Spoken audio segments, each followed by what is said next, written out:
about the terms of enlightenment, if it's possible to explain that in psychological terms.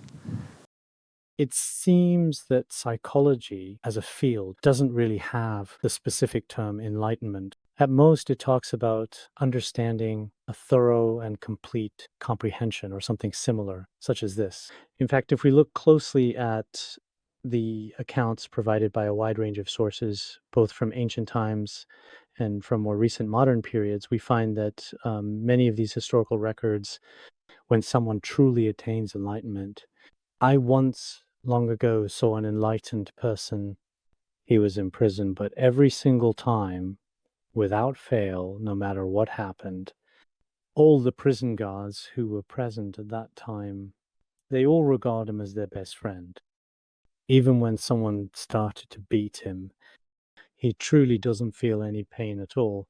On the contrary, he felt an immense and overwhelming love for them, a deep affection that filled his heart and soul.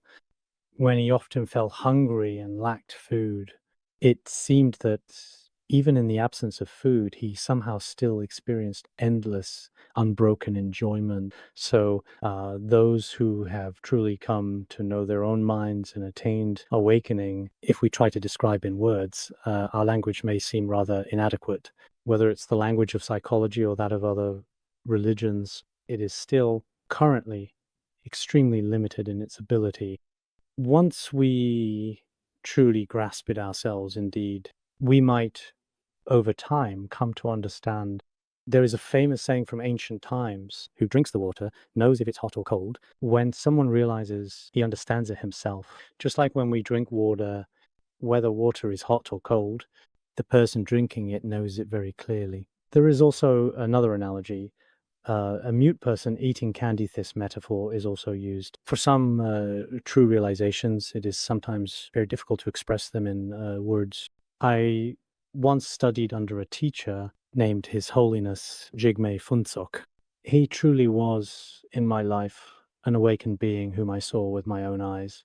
Sometimes when he composed treatises or wrote certain books, it was indeed very difficult for us to actually take notes. But for him, it was like a flowing stream. Everything simply came out directly and continuously. The wisdom that manifests in our realization is indeed sometimes really very hard to put into words. I witnessed these experiences